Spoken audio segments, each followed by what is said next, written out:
Hello, this is Addis Fortune with the biggest business stories of the week. Headlines include central bank skepticism about Melaku Fenta's bid to retain Amhara Bank chairmanship, housing plans in Addis Abeba, building frustrations instead, Awash Insurance dominating with profit surge, taxing flavors squeezing juice industry, and fuel desperation at the pump sparking industry concerns. The appointment of board members to Amhara Bank is met with controversy, as regulators at the National Bank of Ethiopia withheld approval for two of the nominees, including Melaku Fenta, its founding board chairman, citing the need for further investigation. While 10 other nominees were approved 3 weeks ago, they are set to undergo training before officially assuming their positions. Tewodros Yeshiwas, a significant shareholder in Gomiju Oil, also faced scrutiny for allegedly using a loan disbursed to Quara Manufacturing plc to cover half of his subscribed capital in Amhara Bank, despite denying ownership of shares in Quara. Melaku faced allegations related to a criminal conviction 6 years ago during his tenure at the Ethiopian Customs and Revenue Authority, raising questions about his eligibility to serve as board chairman. Although the National Bank of Ethiopia's reluctance to approve these nominations has not stalled Amhara Bank's functions, ongoing investigations into the allegations have caused uncertainty. The approved board members are preparing to begin training, and standby appointees are ready should the authorities decline certain nominations. The ambitious cooperative housing initiative has encountered legal, logistical, and bureaucratic hurdles, delaying progress and frustrating stakeholders. The initiative, launched by the Addis Abeba Housing Bureau 2 years ago, aimed to address the city's severe housing shortages by enabling residents to build their own homes through cooperative unions.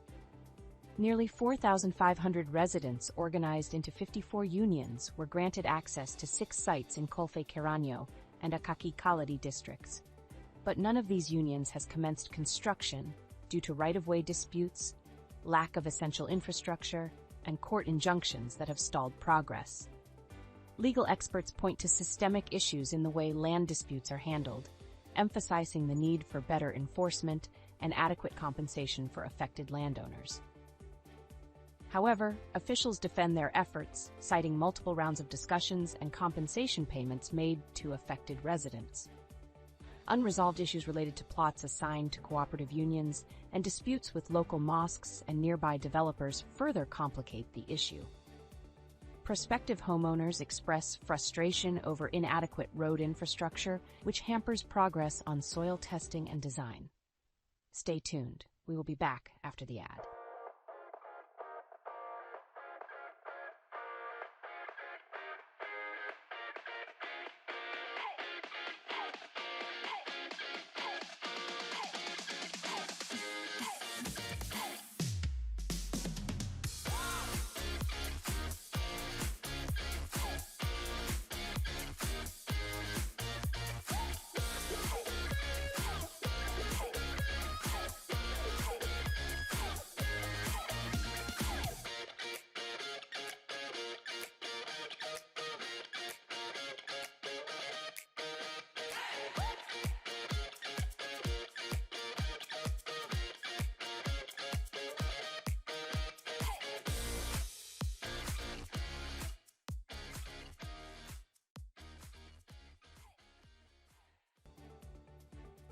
We are back with more highlights.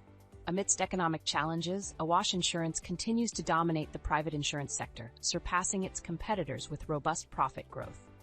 Its net profit of 509.112 million birr marked a significant 52.5% increase from the previous year, outshining United Niala and Oromia insurances.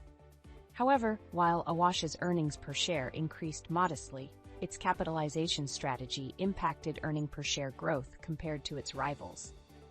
The company's aggressive capitalization strategy, raising its paid-up capital by 47.5% to 1.41 billion birr, contributed to the dampening earning per share growth. Awash Insurance's profit surge was primarily driven by substantial increases in investment returns and underwriting profit, supported by a rise in gross written premiums and a drop in the amount ceded to reinsurers. The company's management was praised for adept handling of investments and maintaining strategic dominance in the general insurance market. Awash Insurance's plans include further expanding its asset base by constructing a 32-story building in the capital's financial district. Ethiopia's juice manufacturing industry is in financial crisis after the reclassification of their products as flavored beverages, subjecting them to a 25% excise tax levy. This decision followed research conducted by the Ethiopian Food and Drug Administration at the request of the Ministry of Finance. It concluded that all juice manufacturers in the country were producing flavored drinks rather than juice, as defined by standards requiring a minimum of 30% fruit pulp. Subsequently, officials at the Ministry of Revenues have sought back taxes and penalties from 10 manufacturers dating back 4 years, leading to concerns and protests from industry representatives. The Association of Ethiopian Beverages Manufacturing Industries has urged the relevant ministries to reconsider the reclassification, arguing that meeting the requirement is impossible due to input shortages and limited access to foreign currency for imports. Officials from Ethiopian Food and Drug Administration defend the reclassification. They accuse manufacturers of misleading consumers by falsely representing flavored drinks as juices. A nationwide fuel shortage attributed to various factors, including reduced supplies due to inefficiencies at Djibouti's ports, is causing long lines and frustration at gas stations. Daily fuel deliveries have been reduced by 500,000 liters for benzene and 1.5 million liters for diesel, out of the demanded 2.5 million liters and 8.5 million liters, respectively. Addis Abeba faces another predicament with 11% of its supply dwindling, as it coincided with an ongoing corridor development construction that wiped out 7 of its key fuel stations.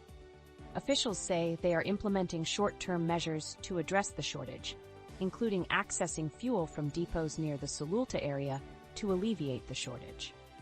However, experts emphasize the need for long-term solutions, such as diversifying import routes and strengthening the domestic fuel sector. Adding fuel to the fire is a recent controversy surrounding a new quota system for fuel distribution. The system, which was previously allocated based on market share, now takes storage capacity and number of stations into account, aimed at fairer allocation among 49 fuel companies. It was met with resistance from industry leader National Oil Ethiopia. That's all for today. We'll be back with more updates next week. May good luck and fortune always be with you.